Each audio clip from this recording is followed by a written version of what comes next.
तो आज हमारा चैप्टर जो है वो फिनिश हो जाएगा। क्वेश्चन नंबर 30 हम करने जा रहे हैं डिसोल्यूशन का। तो इसके अंदर काफी सारी चीजें हमारी कवर हो जाएंगी जो बची हुई हैं। Yogesh and Naresh were partners sharing profits equally. They dissolved the firm on 1 April 2019. Naresh was assigned the responsibility to realize the assets and pay the liabilities at a remuneration of 10,000, including expenses. Balance sheet of the firm as on that date was as follows. ठीक है, ये balance sheet दी हुई है छोटी सी। इसके बाद देखो question क्या कहता है योगेश वांट्स टू पे हिज वाइफ लोन, वो अपनी वाइफ का लोन पे करेगा, डेटर से इतना पैसा मिला। Naresh wants to take investments at an agreed value of 26,000. Creditors and bills payable were payable after 2 months but were paid immediately at a discount of 15% per annum. Bills receivable were received allowing 5% rebate. Debtor previously written off as bad debt paid 15,000. An unrecorded asset realized 10,000. Realization account माने capital account, partners loan account, cash और bank account. ठीक है, तो ये सारे accounts के हम format बना लेते हैं पहले। तो फॉर्मेट्स हमारे रेडी हैं। अब हमने करना क्या है, सबसे पहले हमने ट्रांसफर करनी है बैलेंस शीट की सभी आइटम्स। कैश और बैंक बैलेंस जो है वो 6,000 है, तो यहाँ पे हम ये रहा हमारा कैश और बैंक का फॉर्मेट। ठीक है, यहाँ पर हम ऐसा करते हैं कैश अकाउंट खोल लेते हैं। To balance B 6,000। Investment debtors B, R हमारी एसेट्स जो है रियलाइजेशन में ट्रांसफर हो जाएंगी। यहां देखा to assets transferred, investments debtors और बिल रिसीवेबल। अब इनके अमाउंट लिख लेते हैं 30,000, 40,000, ये 40,000 लेंगे डेटर्स का अमाउंट, और BR 33,400। 30,000, 40,000 और 33,400। क्या आप देखिए यहाँ पर प्रोविजन फॉर डाउटफुल डेट्स है 4,000 का, तो ये ऑपोजिट साइड में शो होगा। किसी एसेट के अगेंस्ट कोई प्रोविजन है तो वो उसके सामने आ जाएगा, उसके अगेंस्ट शो करेंगे। प्रोविजन फॉर डाउटफुल डेट्स, ये एक प्रोविजन है 4,000 का। इसके बाद जो प्रॉफिट एंड लॉस अकाउंट है एसेट साइड पे आ रहा है, इसका मतलब ये लॉस है, इसको हम डिस्ट्रीब्यूट कर देंगे किस रेशो में, ये इक्वल रेशो है, तो 1,10,600 को इक्वल रेशो में योगेश, ये पार्टनर्स कैपिटल अकाउंट है, और नरेश में डिस्ट्रीब्यूट कर देंगे।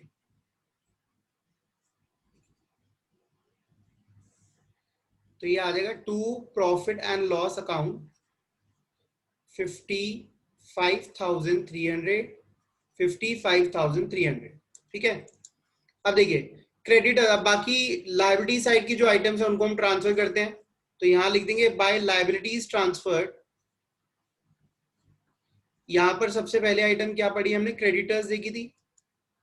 बिल्स पेबल, अच्छा Naresh is the partner, so partner का जो लोन है वो एक एक्सटर्नल लायबिलिटी नहीं है, तो ये रियलाइजेशन में नहीं आएगा। मिसेस योगेश लोन, तो बिल्स पेबल और Mrs Yogesh loan, bills payable और Mrs Yogesh loan. Mrs Yogesh जो है योगेश की बीवी है, एक्सटर्नल मानी जाएगी। 40,000, 40,000 और 42,000, तो आ जाएगा 40,000, 40,000 और 42,000। ठीक है, इसके साथ साथ ये दिया हुआ इन्वेस्टमेंट फ्लक्चुएशन रिजर्व। अगेन ये रिजर्व जो है किसको इंडिकेट कर रहा है, इन्वेस्टमेंट्स को, तो ये इन्वेस्टमेंट्स के अगेंस्ट होगा यहाँ पर। ठीक है, तो इसमें हम थोड़ी सी जगह बना लेते हैं, बाय इन्वेस्टमेंट फ्लक्चुएशन रिजर्व। ठीक है, इसको इन्वेस्टमेंट फ्लक्चुएशन रिजर्व। ठीक है, ये अलग इंक से इसलिए लिख रहा हूं ताकि आपको दिखे, साफ साफ दिखे। तो ये इन्वेस्टमेंट फ्लक्चुएशन रिजर्व इन्वेस्टमेंट के सामने अपीयर होगा, ना कि पार्टनर्स में डिस्ट्रीब्यूट होगा, याद रहे। ठीक है, एसेट से रिलेटेड कोई भी रिजर्व या प्रोविजन है वो उसके अगेंस्ट उसी अकाउंट में शो होंगी जहां पर एसेट शो हो रही है, या लायबिलिटी के अगेंस्ट कोई भी प्रोविजन है, रिजर्व है, तो उसके अगेंस्ट शो होगा। ठीक है, आप देखिए यहाँ पर नरेश लोन रह गया 44,000 का, तो ये पार्टनर का लोन है जो पार्टनर्स लोन अकाउंट में जाएगा। ये पार्टनर्स लोन अकाउंट है, तो यहाँ पे हम लिख देंगे Naresh loan account. By balance B 44,000। इसके बाद योगेश और नरेश 21,000 इनकी कैपिटल के अंदर पैसा है। बाय बैलेंस बीडी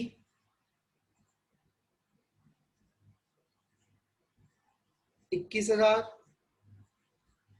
21,000, ठीक है। इसके बाद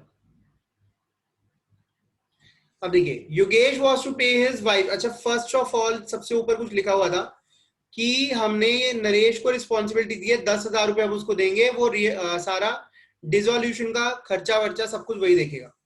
तो हम ऐसा करते पहले इसी की एंट्री करते हैं ताकि स्किप ना हो। रियलाइजेशन अकाउंट डेबिट टू, किसको देना है ये पैसा? नरेश।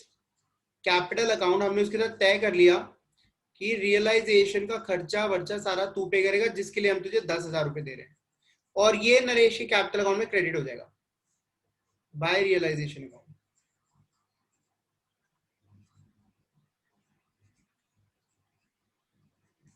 एक्सपेंसिव 10,000। हाँ जी, अब आगे चलते हैं। योगेश वॉज टू पे हिज वाइफ्स लोन। अब योगेश एक फर्म की लायबिलिटी पे कर रहा है, ये रहा उसकी वाइफ का लोन और योगेश उसे पे कर रहा है, तो इसका पैसा हम योगेश को देंगे। जब कोई लायबिलिटी पे होती है तो realisation to cash, and when it is paid by partner, तो पार्टनर का नाम यहाँ जाएगा टू योगेश कैपिटल अकाउंट।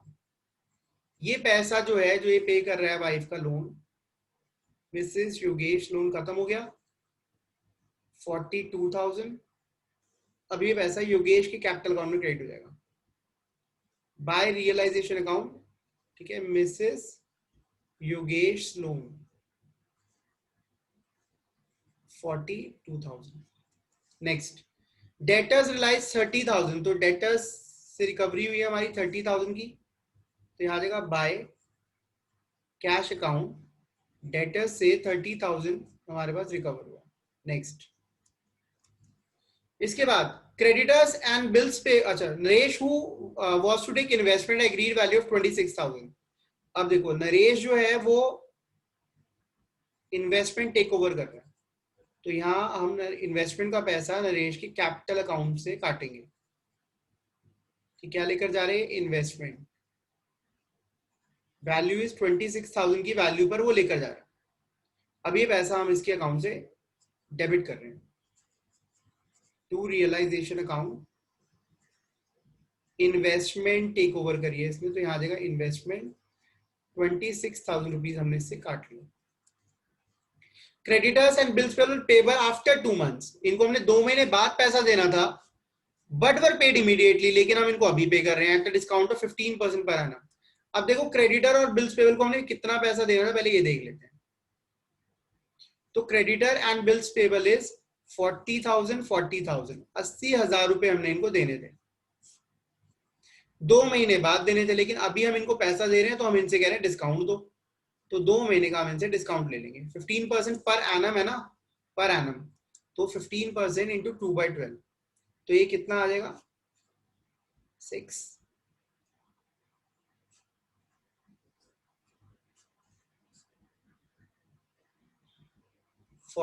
ये आ जाएगा 2,000 रुपए, 80,000 में से 2,000 लेस हो जाएगा, ठीक है। तो ये 78,000 की हम इनको पेमेंट कर रहे हैं, तो 78,000 की जब हम पेमेंट करेंगे तो आ जाएगा to cash account. Creditors and bills payable को साथ में ही पे कर देते हैं, bills payable 78,000। Next, bill receivable were received allowing 5% rebate. Bill receivable के हमारे पास 33,400 आने हैं, 5% रिबेट देने के बाद कितना आएगा आप देखिए। बिल रिसीवेबल से कैश रिकवरी हुई है 33,400 में 5% लेस कर दो, तो ये आएगा 31,730, 5% लेस करने के बाद। इसके बाद a debtor previously written off as bad debt 15,000 रुपए दे गया, तो ये बैड डेट से रिकवर्ड, बैड डेट से रिकवर्ड 15,000 रुपीज हमारे बैड डेट रिकवर हो गए। एन अनरिकॉर्डेड एसेट रियलाइज 10,000, तो यहाँ अनरिकॉर्डेड एसेट की एंट्री डाल देते हैं 10,000 रुपए। तो एसेट्स हमारी ये रियलाइजेशन हुआ एसेट्स का। अब बस जाते जाते एक चीज देख लो, कोई लायबिलिटी रह तो नहीं गई। क्रेडिटर्स बिल्स पेबल पे हो गए, मिसेस योगेश का लोन भी पे हो गया, दैट्स इट। तो हमने अपनी लायबिलिटीज को पे कर दिया, अब हमने बैलेंसिंग करनी है। ठीक है, अब इसकी फटाफट बैलेंसिंग स्टार्ट करते हैं।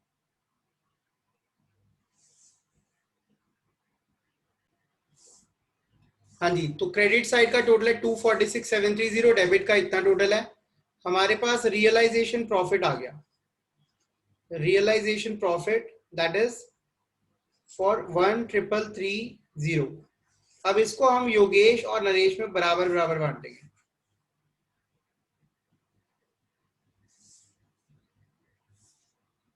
बाय रियलाइजेशन अकाउंट,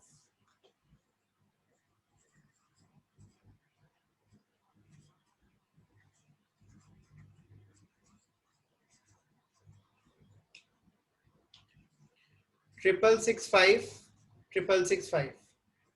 अब ऐसा करते हैं, कैश अकाउंट को अपडेट कर लेते हैं पहले। यहां आ जाएगा to realisation account, assets realised, asset से कितना पैसा आ रहा है 86730, और जा कितना रहा है 78,000।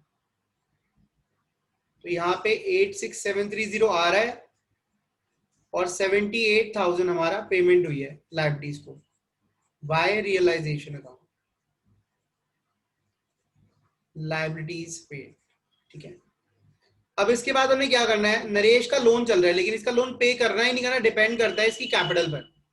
21 + 10 31, ये आ रहा है 37,665, और डेबिट साइड जो आ रही है इसकी that is 55,300 plus 26,000, 81,300 debit side आ रही है। अगर आप देखो इसकी डेबिट साइड ज्यादा है, क्रेडिट कम है, मतलब इसकी कैपिटल शॉर्ट पड़ रही है। तो इसकी कैपिटल जब शॉर्ट पड़ रही है, इसका मतलब इसकी कैपिटल है नेगेटिव, और जब कैपिटल नेगेटिव होती है तो हमने उससे पैसा लेना है। तो इसका जो लोन का पैसा है वो हम इसकी कैपिटल में ट्रांसफर कर देंगे, इससे ले लेंगे वो पैसा।